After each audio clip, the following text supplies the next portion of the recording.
I just want to say how much I'm happy to be there in Moscow for the first time, and what we call in France eternal Russia. And I'm there is a lot of emotion to be present here for this first time. So, as Mr. Parshin told you, Mrs. Arp is not there, and I will present the French organization. As you see in the summary, few topics. I will be very short about the models of centralization, decentralization, because Mr. Mosley already said everything about the topic. So, France, a long tradition of centralization. We were talking about that during the coffee break, and France, of course, has 1,000 years of tradition of centralization. If you remember the monarchy, the revolution, the Fifth Republics, from Charlemagne to Napoleon III, every regime has installed tradition of centralization. That's maybe why how we succeed in the creation of our nation. The decentralization is very new in France. It happened in the 80s. It was we had to wait until the arrival of President François Mitterrand, who made 110 proposals to French people, and this proposal was number 54. And it was transformed by a law in 1982, which creates a deep reform of territorial organization. General de Gaulle tried to make a reform about regionalization in 1969, but it was a referendum and people said no, so he left the power, definitely. In 1982, this huge reform precised the roles of the regions, and now the regional councils are elected by the people, and everything is enshrined in the French Constitution. This is written milestone, but for me it's more, it's maybe a cornerstone. The second step is 2003 under President Chirac, a new constitutional law about decentralization, which gives broader transfer of competencies to the regions. And now there is a new stake. There are new stakes, sorry, of decentralization, because we have now in France what we call, it's the name of a French cake, a millefeuille. It means many levels, regions, departments, municipalities, community of territories, community of municipalities. You have we have too many levels. So the goal of the new reform is to simplify, clarify, pool resources, reduce, of course, public expenditures, and there is a huge plan to reduce the number of regions from 22 to 14, which is a huge controversy in France, because there are 22 presidents, and I think maybe next year or the year after there will be only 14. So it's difficult to leave the power. So we will see. We will have to merge regions. For example, I live in the east of France, and the project is to merge Alsace and Lorraine, the two regions in the east of France. That's all with the history. So this is the slide. I don't want to talk about too long because Mr. Mosley already said everything about managerial or administrative decentralization and political decentralization. Let's talk about the French public employment service. So in France, we are in between decentralization and in between centralization and administrative decentralization. The first stake in our administrative decentralization is to empower the managers in the drawing up of strategy, local strategies, and how to implement it at a local level, but also to support them in the allocation of means. We have 4 decision-making levels. Of course, if you have to remember 4 figures, 1, 26, 100, and 1,000. Of course, the head office that defines the national strategy, the roadmap, that participates in the drawing up of the tripartite convention that rules Pôle emploi every 3 years. And the head office also support the local, the regions and the regional directors. The general director is directly responsible of our results on the authority of the Minister of Labor and Employment. 1 head office, 26 regional offices, 100 territorial offices, and 1,000 local job centers. At each level, you have different responsibilities. And if you refer to the human resources, you can see that you will find the same hierarchical organization. The director of a local agency depends on a territorial director, who depends on a regional director, who depends on the on the general director. Anyway, can we talk about a decentralization process at Pôle emploi and why?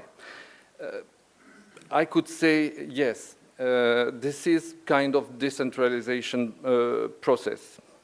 I will quote 3 elements that can prove the beginning of the decentralization and why we need this process of decentralization. First of all, our local network on the whole territory needs a broader leeway to adapt service to the local needs. I will come back later to these local needs, but we are a very small country compared to Russia, of course, but we have huge differences between the regions. Second point, aids and services matching national priorities that do not always adapt to local stakes. Of course, what is useful in Paris is not always working in Nancy or Marseille or in the countryside. And finally, diversified and complex local situation. It's always this same concept of differences between regions. This is why Pôle emploi needs, on one hand, an adaptable service delivery, responding to local needs, and on the other hand, an adaptable organization able to answer to these needs. If I carry on with the differences, we can talk about the strengths of being centralized, a centralized public employment service. Pôle emploi wants to keep its position as key stakeholder in the implementation of national employment policies, but not only the implementation, also I could say the design of employment policies. One of our main principles is to maintain and to guarantee the principle of equal treatment of territories. This is very important for us. The difference differences between rich regions and poor regions could make or organize some inequalities, differences between job seekers. We don't want that situation.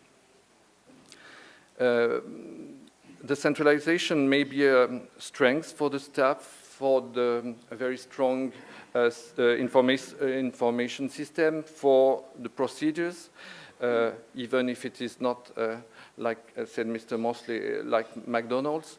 But it's a strength, and also for the labor market information system. There are also the opportunities to overcome territorial inequalities on the labor market. Like in Russia, we need to facilitate mobility, professional mobility, and encourage the people to go to the regions where there is employment. But we have to fight, I told you, against the huge differences.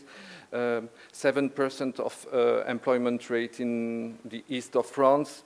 It can be more or less 15 in the south, and in the overseas region you can find 30% of unemployment rate. There are also strengths in an administrative decentralization, of course. Our roadmap, Pôle emploi 2015, the main commitment was to do more for those who need it most. This is confirmed for the next 3 years. And to succeed, we act closely with local stakeholders. But to succeed, we have also, and it has been said before, we have also to build, to organize a capacity building at a local level. Because the managers at the local level has to be able to design relevant territorial diagnosis. They have to achieve objectives through the adaptation of services according to the specificities of the territories, and optimize the resources, budget and human resources. Just a few words about our strategic priority roadmap. This roadmap was defining 5 objectives linked to decentralization.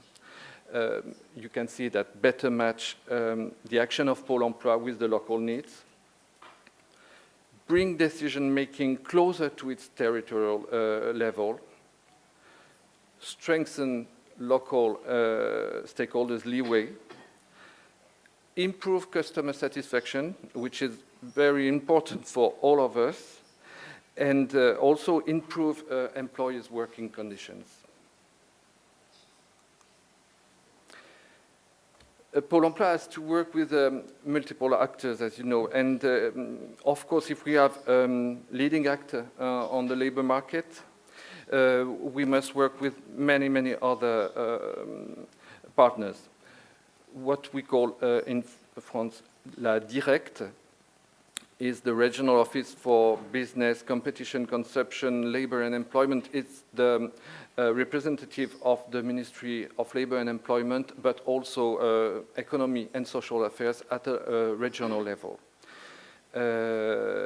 We have to work with the regional council.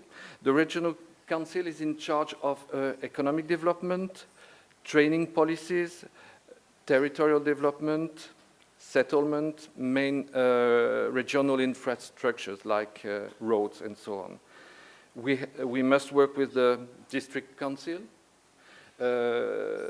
We called it the departments in France. They work, their powers are about social issues, and we work together with them on the, job seekers. We work for to help them to find a job, and they work with them to help them to have a better health, to have somewhere to sleep, and so on. It's a kind of global support.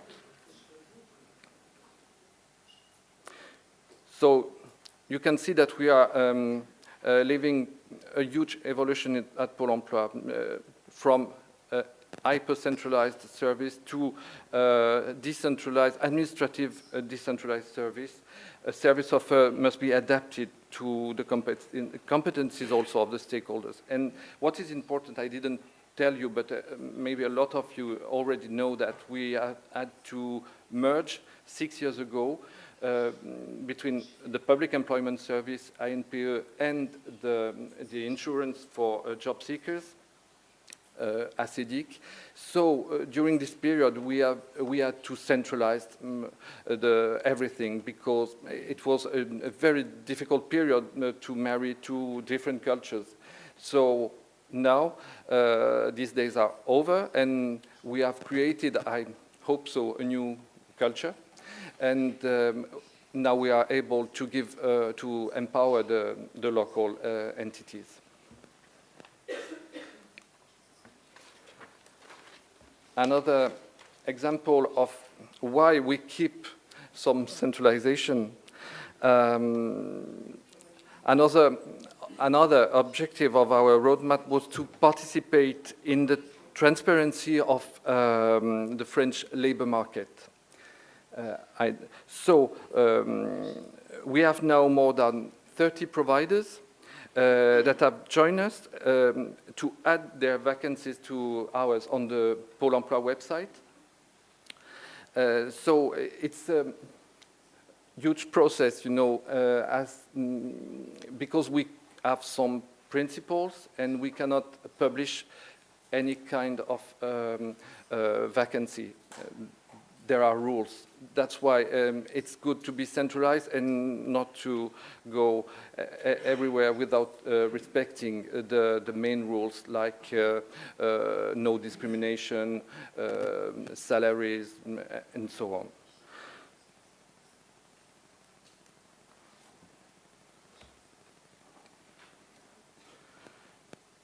Are we going finally to decentralization? Another proof, yeah. Pôle emploi is a unique legal entity. You know, the general director has the power on each employer of Pôle emploi, but he has transferred his competencies to the regional directors, as they can manage human resources at a regional level, but also the budget, the implementation of national decision and orientation, and adapt them to the local needs. Concerning the budget and the free use of 5% of the budget, it's few, but it's the beginning.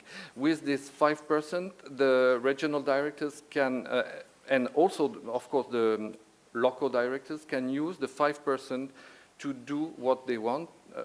Not, of course, for traveling, but to organize trainings, to organize things that correspond to the local needs. This is the beginning.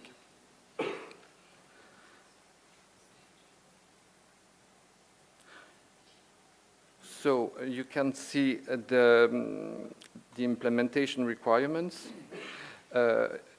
If I have to say a few words, like, say, Adriana said, accountability, adaptation of tools, and management by objective.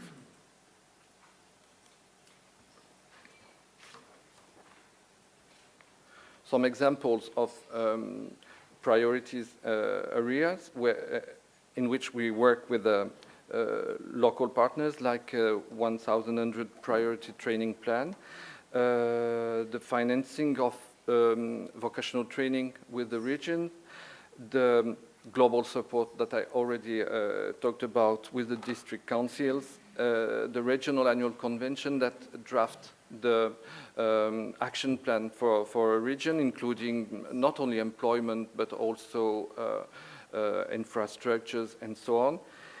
And what is very important is the tradition of dialogue between stakeholders and reflection of regional characteristics. and Pôle emploi wants to take part in this dialogue as a main stakeholder in the field of employment. As conclusion, I could say that decentralization is as a means to improve our mission matching and placing, but we have for that a national framework. But decentralization can help us to answer to local needs. We need to assess this decentralization. That's why every year we have a survey about that. How we were at the beginning of the year, are we better, what are the results, efficiency, of course, and partnership. Because you can have national employment policies, but also you can find very interesting regional or local policies that you can work with the local partners. Here we are. Thank you. Spasiba for your attention.